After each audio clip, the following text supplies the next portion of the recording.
Hey everybody, and welcome back. Today's video we're going to talk how to master sketching and extrusion in Fusion 360. So whether you're an experienced veteran or a beginner learning 3D printing for the first time, stick around, we'll get started.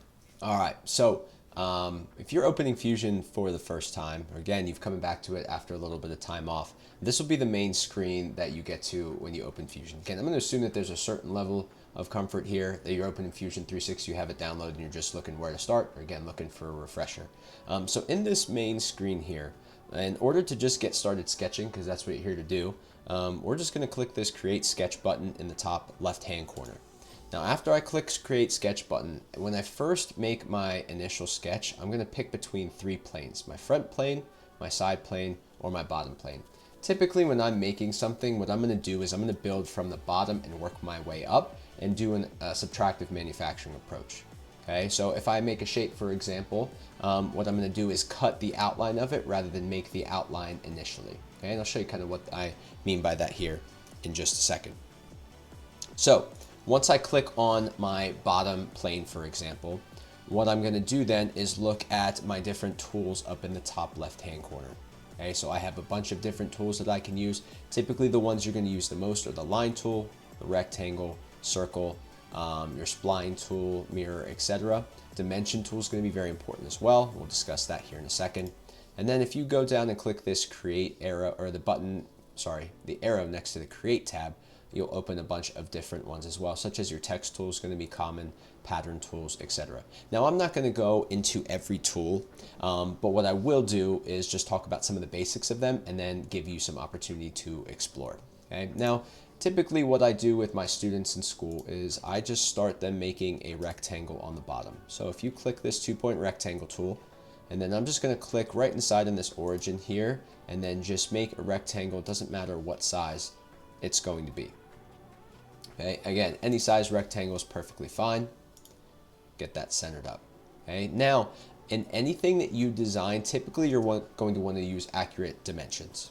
Okay, so the dimension tool is going to be this right here. Okay, now another thing you can see is in sketch dimensions, if you look at this, hover over top of it, there's a D right next to it. I can also press D on my keyboard and that will create the dimension tool, or click the dimension tool for me as well. So all of these, most of these will have a kind of quick command. So line will be L, D will be dimension, etc. So if you click on any of these dimension lines, or any of the lines, you can see that it's going to give you a dimension. That is going to be crucial because then if I want to change the size of my piece, what I can do is just double click, maybe we change that to 60, hit enter, and it modifies it immediately for us. Maybe I'll do 120, okay, and it will bring my shape down to whatever size that I'm looking for. Now, that's going to be sketching for the most part, right? Again, I like to build my base and work my way up and cut off from that. So when I head back into or click Finish Sketch, okay, now I have that 2D shape. So let's make it 3D and let's talk extrusion here for just a second. Okay, so extrusion is how I make a 2D object 3D, how I can bring pieces back and cut them out. There's a lot of different options that I have with the extrusion tool. Okay, so I can click extrusion tool up in the top left next to create sketch, or I can just click E on my keyboard. Okay, and then you'll see this arrow in the middle here. This arrow is essentially just going to be what direction I can drag my piece. Okay, so again, that arrow will just show me how high I'm dragging this. Okay, it'll give me a measurement here. You can also adjust the measurement over on the right hand side. Now again, if you're just starting out or just refreshing, I wouldn't worry about any of these just yet. Just worry about kind of the basics, getting a shape down and starting to edit that. And if I click OK, you can see that I have my 3D shape in front of me ready to go.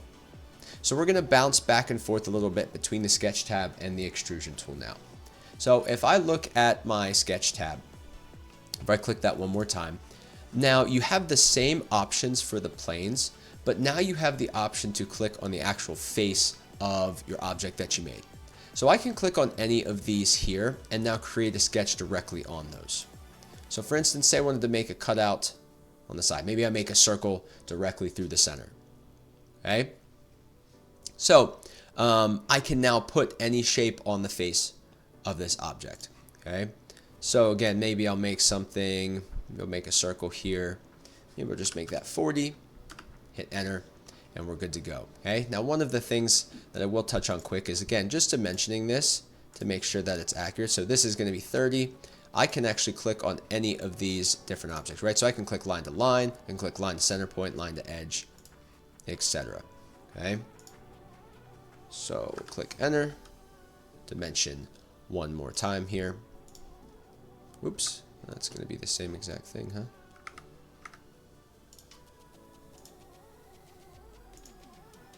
So again, I can set my dimensions here, and then what I can do is just make sure that everything's essentially centered, right? So I know that's 70, so I need to bring this to 35 if I want the center point. See what that is. That is 60, so that's perfectly centered. So again, I have a perfectly centered object right in the middle here.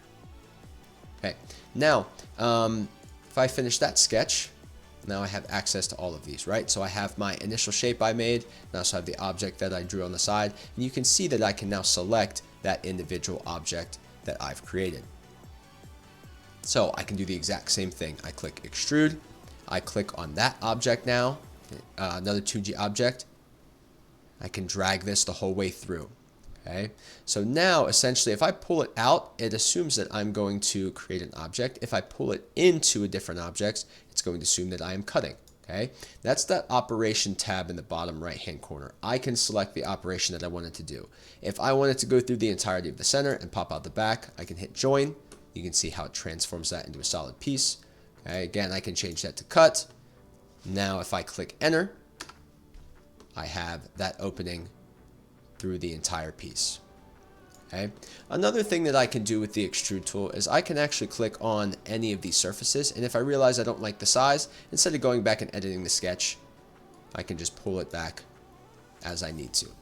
So I backed up just a little bit here to talk additional features with that extrude tool. Okay, so I can extrude different sections off of it. So if I just want to make like a corner off of it, I just want to take this small section, I can hit extrude, pop this piece down if I would like to. Okay, I can do the same thing with a sideways view as well.